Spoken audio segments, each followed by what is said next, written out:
Okay, रोशन screen दिख रही है? ओके। कोई अगर डिस्टरबेंस होगा और किसी भी तरह की तो बताना मुझे, ठीक है? ओके, सो हम स्टार्ट कर रहे हैं बिल्कुल बिगनिंग से। सो इंग्लिश सीखने से पहले इंग्लिश की कुछ बेसिक चीज़ें हमें पता होनी चाहिए, ठीक है?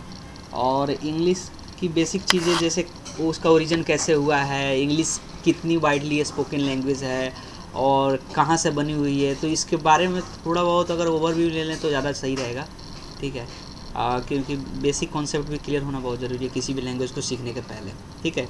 तो इंग्लिश हम तो जानते हैं एक लैंग्वेज है, ठीक है, लेकिन इसका अगर ओरिजिन देखें तो क्या होता है कि कोई भी लैंग्वेज का एक लिखने का एक स्टाइल होता है और उसको बनाने के लिए एक स्क्रिप्ट चाहिए होता है, ठीक है?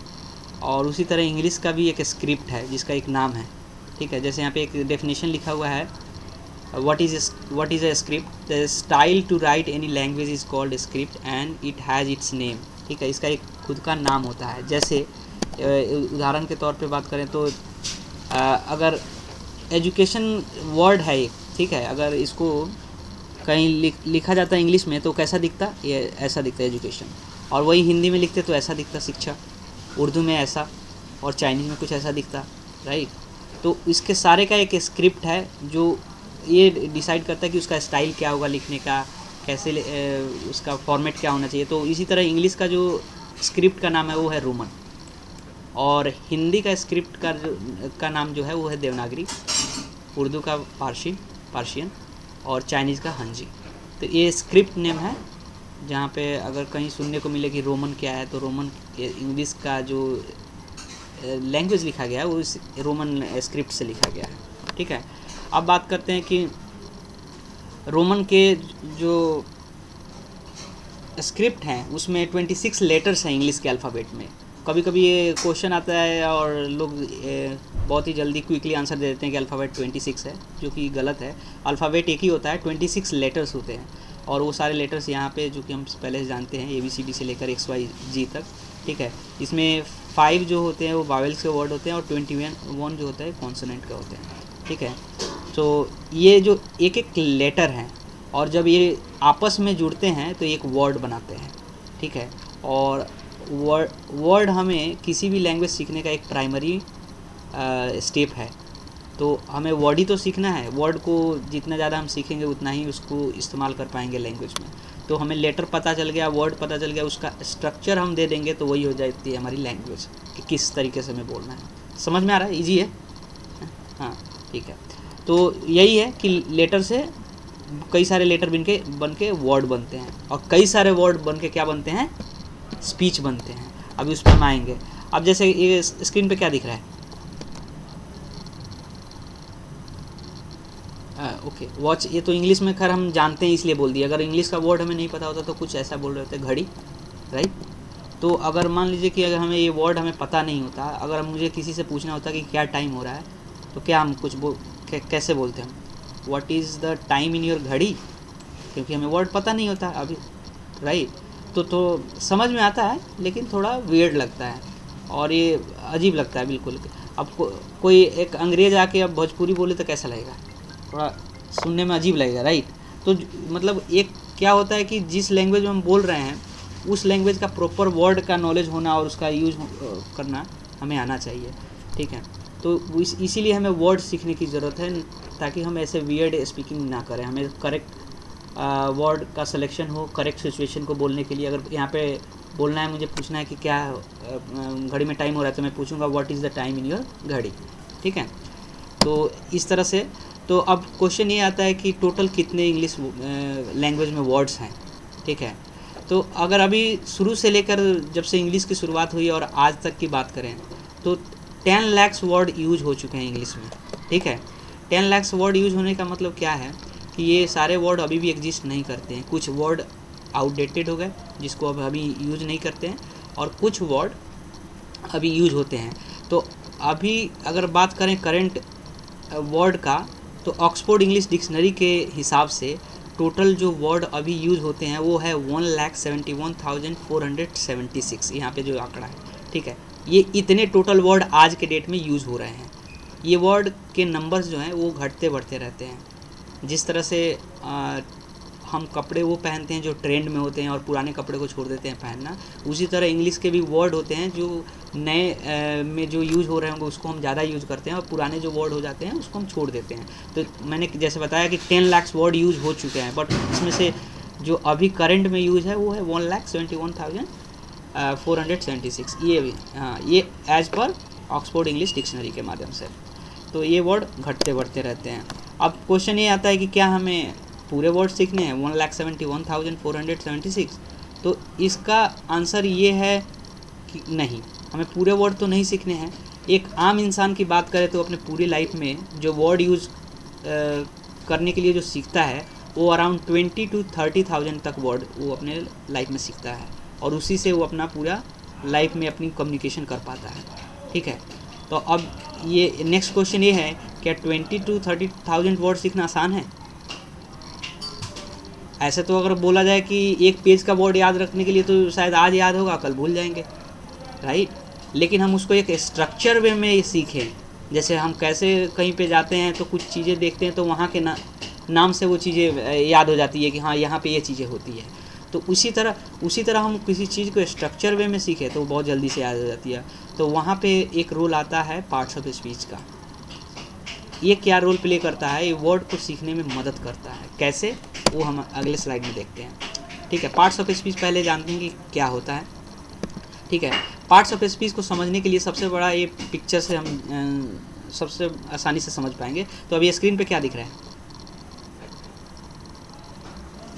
नहीं, ये पिक्चर दिख रहा होगा एक स्क्रीन पे, लाइब्रेरी, राइट। तो ये एक लाइब्रेरी है और दूसरा क्या है? एक ये लाइब्रेरी है। अच्छा, राइट। तो ये लाइब्रेरी 1 ये जो है वो क्या है? कैटेगराइज्ड है और ऑर्गेनाइज्ड है, राइट। कैटेगराइज का मतलब है कि जो बुक जहाँ पे होनी चाहिए वहाँ पे रखी हुई है और ऑर्गेनाइज मैनर में है। तो हमें कोई भी बुक किसी भी क्लास की लेनी होगी तो फटाक से हम जाके निकाल लेंगे और हमें परेशानी नहीं होगी। बट अगर लाइब्रेरी बी को हम देखें तो इसमें क्या है? अनकैटेगराइज्ड है, अनऑर्गेनाइज्ड है। अगर मुझे किसी पर्टिकुलर अगर किसी सब्जेक्ट का बुक ढूंढना हो, या हो सकता है कि कोई ऑथर का बुक ढूंढना है, तो बहुत टाइम लगेगा, मुझे पूरा इधर का उधर करना पड़ेगा। ठीक है, तो इस पिक्चर से हमें क्या समझने को मिलता है कि हमें वर्ड तो पता है, कुछ ना कुछ वर्ड हमें पहले से पता है, पर हमारे वर्ड कैटेगराइज्ड और ऑर्गेनाइज्ड नहीं है।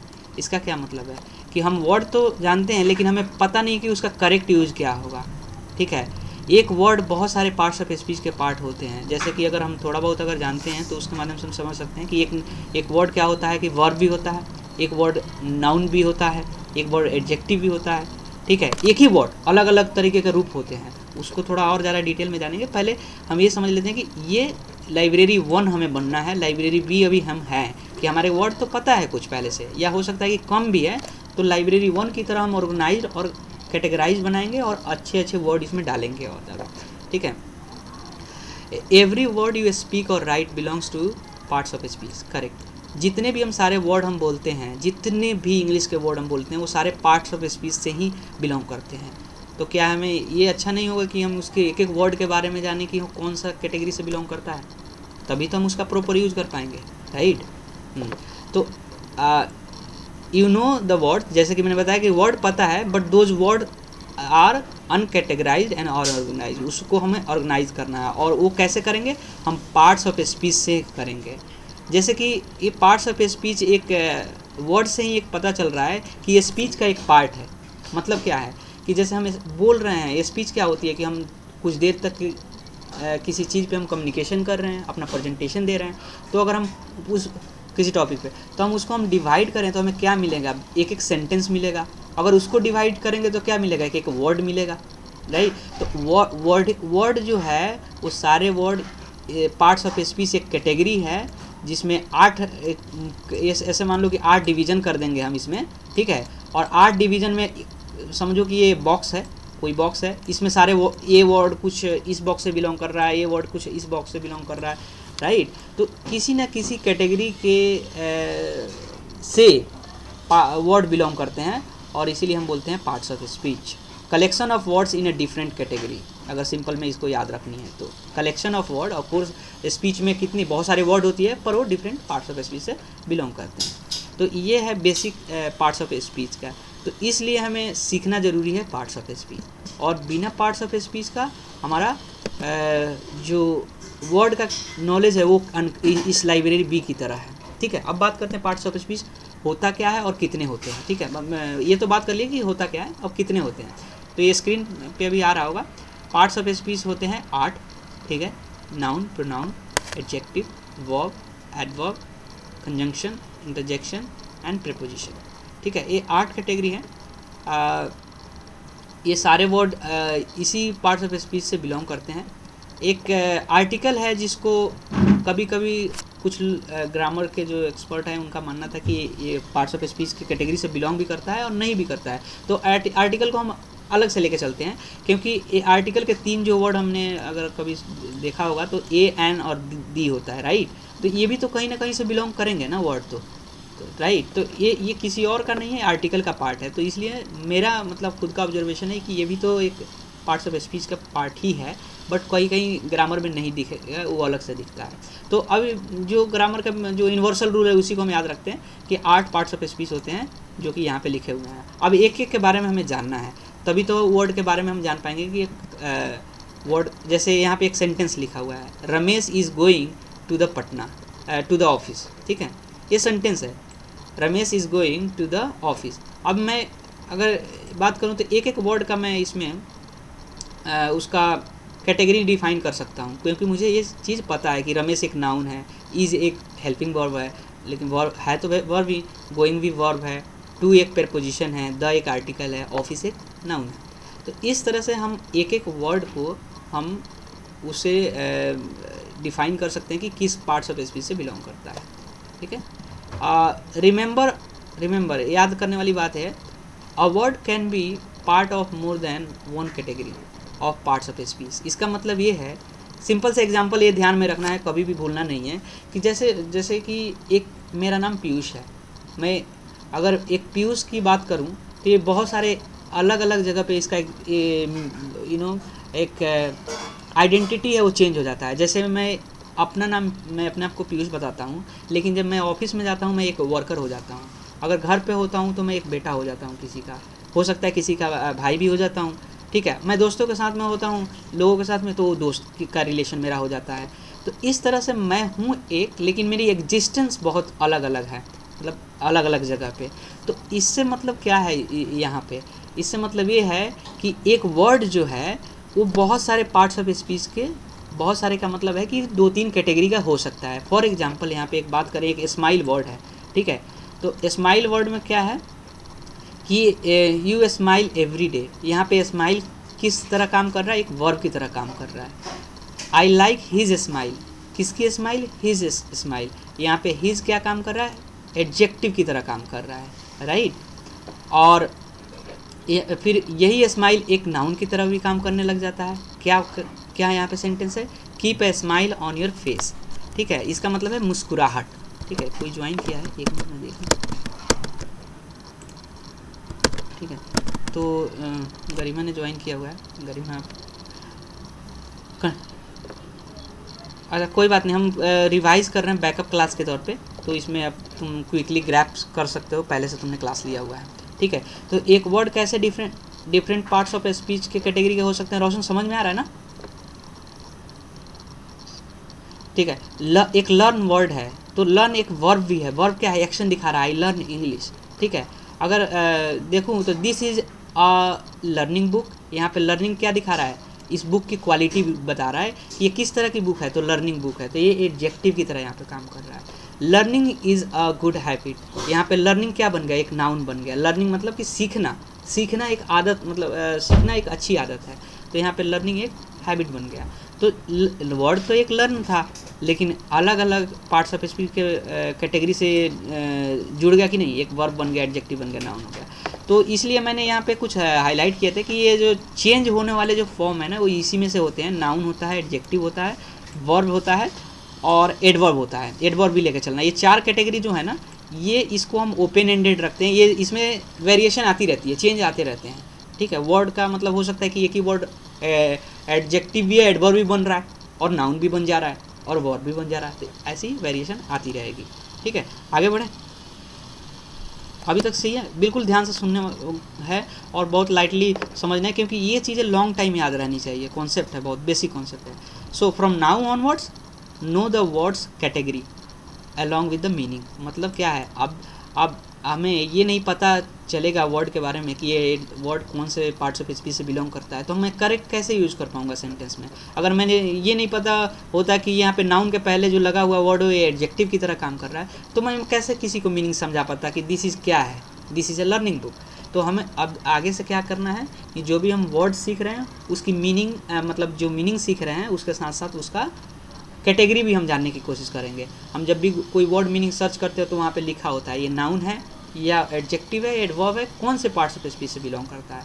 ये इसलिए दिया जाता है ताकि लर्नर जो हैं, जो इस वर्ड की मीनिंग सीख रहे हैं, वो उसी समय उस चीज़ को समझ जाएं कि ये एडजेक्टिव है तो एडजेक्टिव का यूज़ तो सबको पता है कि हाँ नाउन से पहले लगा देंगे, या उसके अलग अलग तरीके हैं लगाने के।